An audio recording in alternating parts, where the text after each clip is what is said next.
पूरी बात सुने हो, तो हमारा यही था कि व्यक्ति विशेष जो बलि देना चाहता है, चाहे वह गाय की हो, भैंस की हो, बकरे की हो, ये उसका निजी मामला है। जो सामूहिक रूप से बूचड़खाना और गाय जिसका हम दूध पीते हैं, वह बंद करने की बात कही।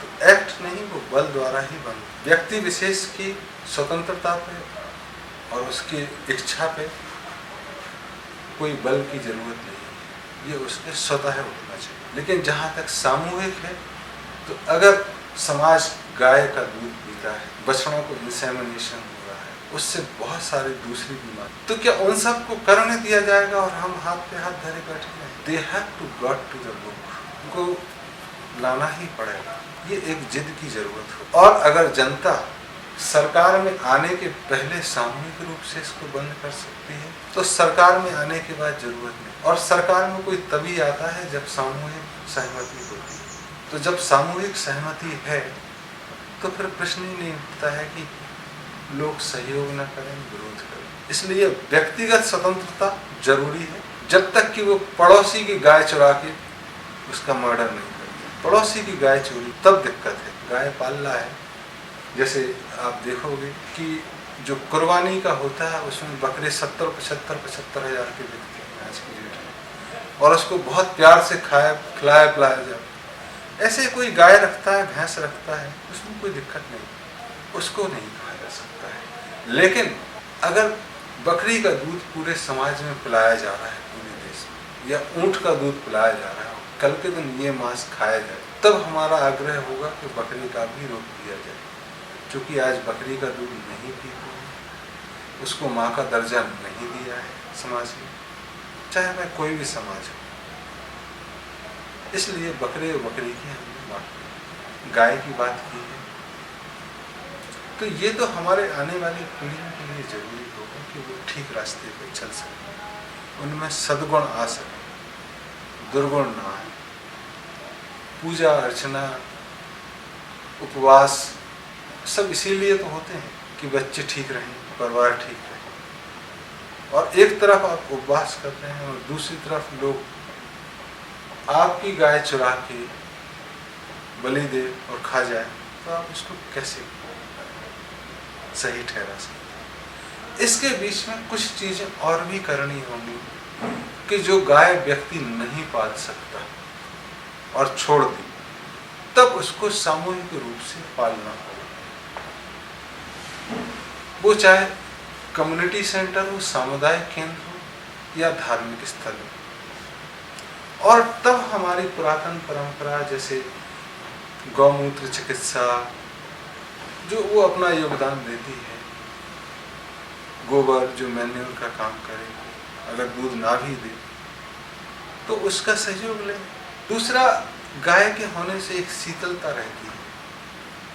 अगर आप नॉर्मल तरीके से करें तो शीतलता रहेगी। सांडों को पालने से एक जोश बना रहता है जनता। और जिस देश ने इसको बदिया करना शुरू किया, वहाँ नामर्दी छाई और वो युद्धों में हार गई। तो आज अगर आपको भारत को या एशिया को ताकतवर बनाना है, तो बदिया किया जाना, उनको कैस्ट्राइज किया जाना भी बंद करना। 3 दिन में मारना तो गलत है। अगर व्यभिचार रोकना है तो सांडों को भी बढ़ाना है। इसके लिए जरूरी ये होगा कि खेती में प्राथमिकी कार्य जो है, मेहनत का, वो सांडों के सहयोग से किया जाए, ना कि ट्रैक्टर के द्वारा, जिससे एक लंबा रोजगार मिलेगा। तो गायों का सही तरह से सम्मान, गाय परिवार का सही तरह से सम्मान हम सब की खुशहाली के लिए जरूरी है। और अगर हम सरकार बनाए, अगर जनता की ऐसी इच्छा रही, तो प्राथमिकी स्तर पर जो कार्य हैं उनको मशीनों से करने में रोक लगाने की कोशिश की जाए। वहाँ बिजली का उपयोग कम से कम हो, इस पर प्रोत्साहन किया जाएगा। खेती के उत्पादन को एक ठीक मूल्य मिले, इसके लिए कोशिश की जाए, जिससे कम से कम उतना मुनाफा हो जो कारखाने में उत्पादन। तब एक रोजगार जिसके लिए आज जवान लोग भागते हैं शहरों की तरफ, वो गांव में ही रह सकें और गांव को समृद्ध बना सकें। तो ये 4-5 चीज़ें जरूरी होंगी गाय के साथ। ये हमारे आने वाले संवाद और सहमति की जो निकलेंगी उसके लिए आग्रह करेंगे, लोगों से चर्चा इस बारे में करेंगे, धर्म गुरुओं का आशीर्वाद लेंगे, बुजुर्गों का आशीर्वाद लेंगे और उनसे भी आग्रह करेंगे कि वो समाज में इस बात के बारे में चर्चा करें और इसको करें।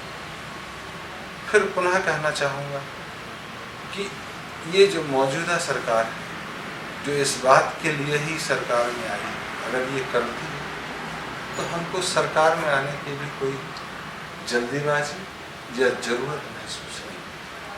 हम ऐसे ही प्रसन्न हैं दूर रह के भी सरकार से, अगर वो हमारी बातें करते हैं तो क्यों जहमत उठाएं, बहुत सारे प्रोटोकॉल को निर्वाह करें। लेकिन अगर वो नहीं करते हैं तो ये मजबूरी होगी कि वो काम हम करें, क्योंकि अभी पिछले 12 वर्ष से जब हम सरकारों को अप्रोक्ष रूप से सहयोग कर रहे हैं, चाहे वह कांग्रेस की रही हो या बीजेपी, तो देखा यह है कि एक चीज़ लिखी और वो आधी हुई, और वैसा ही हुआ कि जैसे कुरान में लिखा है कि शराब पियो नरक में जा। तो मुल्ला जी से पूछा कि आप क्यों पी रहे हैं? तो बोले अभी तो मैं 50% ही सीख पाया, तो शराब पी रहा हूँ। तो उन्होंने जो फायदे की चीज़ें थी या नुकसान की थी वो ले ली, वो नरक जाने वाली बात सुनी। इसलिए हमको लगता है कि शायद ज़रूरत आ रही है। अभी भी अगर मौजूदा सरकार करती है तो हमारा उसको समर्थन रहेगा, सही होगा।